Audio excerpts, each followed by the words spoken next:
السلام عليكم، يا رب تكونوا بخير وفي احسن حال. فيديو النهاردة عبارة عن مشروبات مرتبة ومنعشة في حر الصيف. اول مشروب معانا مشروب الكركديه، لذيذ ومنعش ومرطب على القلب وطعمه ياخد العقل. طبعا شايفين هنا جماله وحلاوته، حاجة كده اللهم بارك. تعالوا نسموا الله ونصلوا على الرسول ونبدأ الفيديو بتاعنا. معانا كوباية كده من الكركديه، خدتها كده وشطفتها شطفة حلوة ننزل منها بقى الشوائب والأتربة. بعد ما نشطفها ناخدها كده نفضيها في طبق أو أي حاجة معاكي، ونصب عليها مية مغلية، وممكن مية عادية من الحنفية.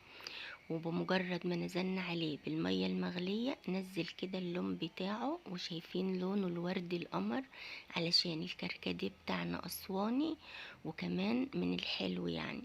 والكركديه الأسواني تلاقي كده لونه فاتح كده ولونه وردي، بعكس أنواع تانية من الكركديه بتلاقي لونها كده مسود. بعد كده نضيف بقى السكر بتاعنا، والسكر حسب الرغبة، ونسيبه بقى كده مدة ساعة ساعتين، يعني حسب وقتك وحسب ما انت محتاجاه. انا هنا بقول لكم شايفين لونه وجماله وحلاوته، حاجة ما شاء الله. وعندك كركديه في البيت، يعني عندك صيدلية متكاملة. ليه فوائد كتيرة جدا الكركديه، يعني كله مضادات أكسدة، وكمان بينظم ضغط الدم. طبعا لما بيشرب ساقع بيخفض كده ضغط الدم، ولو يشرب على السخن يعني بيرفع من ضغط الدم. هنا بقى بنجمل كده الكاسات بتاعتنا، غمستها كده في مشروب الكركديه وبعدين حطيتها كده في السكر، وهنضيف له بقى كده ماء الورد. تقدري تضيفي بقى شرايح ليمون، تقدري تضيفي ورق نعناع. انا بحبه دايما بطعم اللي مية الورد، بيبقى طعمه كده ولا اروع.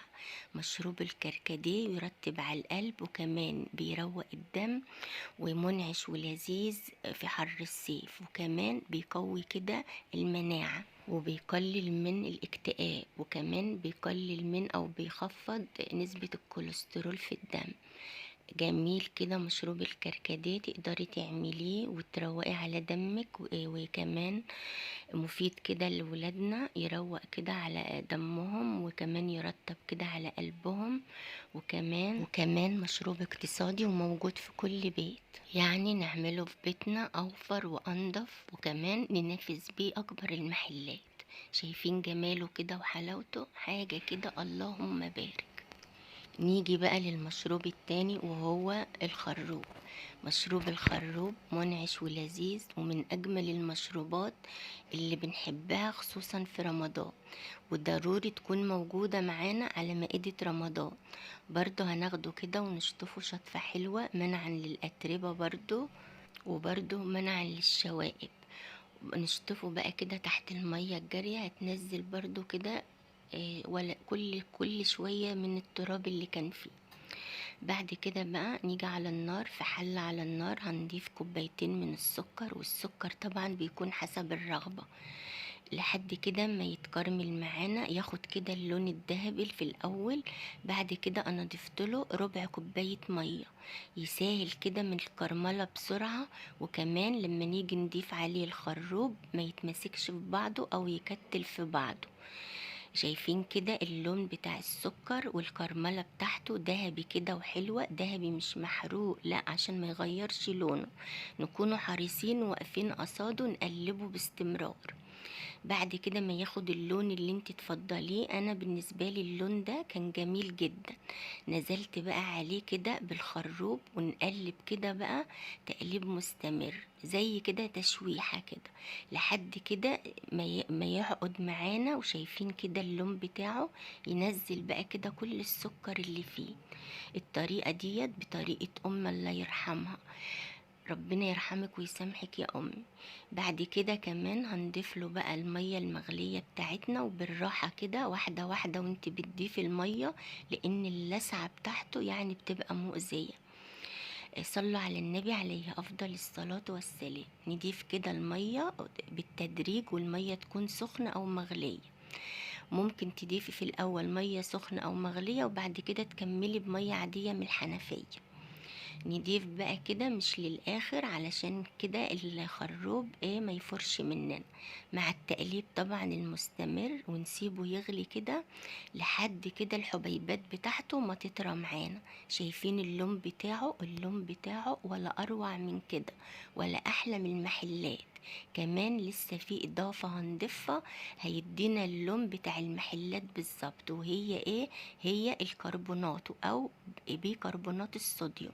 خدت كده نطرة في اول المعلقة ونزلت بيها كده على الخروب، نقلب تقلبتين كده ونطفي بقى عليه النار، لان كده الخروب جاهز معانا. نسيبه بقى كده لما يبرد وبعدين نصفيه. شايفين اللون بتاعه ولا لون المحلات؟ عملنا كده المشروبات بتاعتنا في البيت اوفر وانضف من الجاهز. ومش عايزين ننسى فوائد الخروب، كله مضادات أكسدة، ومفيد جدا في حالة ضيق التنفس، يعني بيوسع الشعب الهوائية وبيقلل من حدة السعال. كمان بيظبط حركة الأمعاء، وكمان بيمنع حرقان المعدة أو قرحة المعدة، وبيقضي على الجراثيم، وكمان منشط لوظائف الكلى، وبيخلص الجسم من الوزن الزائد. يعني عندنا خروب في البيت، عندنا صيدلية متكاملة. بعد بقى كده ما صفينا الكركديه، بقول لكم شايفين الحبيبات بتاعته طرية ازاي؟ والحبيبات ديت مش هنرميها، لا ده احنا هناكلها. ده مفيدة جدا للجسم، حلوة جدا لحرقان المعدة، وكمان بتخلص بقى الجسم من السموم والجراثيم. شايفين بقى كده لون الخروب وجماله، لون صافي، وكمان الخروب بتاعنا مركز، يعني ما ضفتلوش ميه كتير. عملنا الشفشق دوت مركز، وكمان فاضل معايا شويه كمان هحطهم بقى في كيس كده وادخلهم الفريزر. حطي بقى التلج بتاعك بقى زي ما انت عايزه، واشربي احلى مشروب منعش في حر الصيف. ما اجمل عصير الخروب، بينعش كده، وكمان بيقلل من الضغط النفسي، وكمان تقدميه كواجب ضيافة. ما أجمله وما أروعه، طعمه بيخطف القلب. شايفين كده جماله ولونه وحلاوته ولا المحلات؟ يا رب يكون الفيديو عجبكم واستفدتوا مني ولو بمعلومة. أشوفكم على خير، مع السلامة، باي باي.